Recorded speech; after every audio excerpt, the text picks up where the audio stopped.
Et on est nombreux à souffrir de problèmes d'estime de soi, vous pensez? Ah, ben je le dis, 90% de la population manque d'une juste estime de soi. 90%, donc beaucoup. on le redit, c'est quand même énorme. Je suis convaincu qu'il y a un trésor dans le cœur de chacun d'entre nous. J'ai appris ça en m'occupant de jeunes de la rue pendant une dizaine d'années.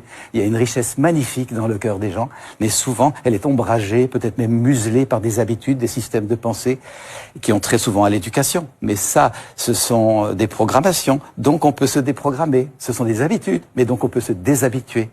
Et assez souvent, c'est le reflet d'une certaine éducation perfectionniste. Tu devrais, il est temps que tu, à ta place, on a été contraint. Alors on ne sait plus très bien qui on est vraiment. Thomas, quelle solution on peut proposer alors pour essayer de sortir de ce cercle vicieux? Est-ce qu'il faut, comme toutes les peurs, s'y confronter, donc se confronter au regard des autres? Oui, bien sûr.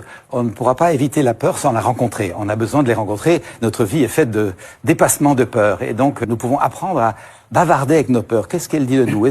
Et lui donner un langage. Est-ce que tu as besoin de faire confiance que tu es quelqu'un de valable? Est-ce que tu as besoin de faire confiance que tu es légitime? Et petit à petit s'encourager comme ça à éclore. Et ça, je souhaiterais qu'un jour ce soit des apprentissages qu'on fasse depuis la maternelle, évidemment, et que l'école favorise une bonne estime de soi. Je vais vous donner mon témoignage tout simple. On m'a toujours dit, t'es trop sensible. Il faut se muscler pour être dans la vie. Il faut se battre pour exister. J'ai fait un métier d'avocat dans une première partie de mon métier en essayant de m'aguerrir pour être un bon avocat. Et puis petit à petit, je suis devenu psychothérapeute et ma sensibilité qui était un défaut est devenue mon outil de travail. C'est comme ça que j'anime des conférences, des formations et que j'écris des... Et on est nombreux à souffrir de problèmes d'estime de soi, vous pensez? Ah, ben je le dis, 90% de la population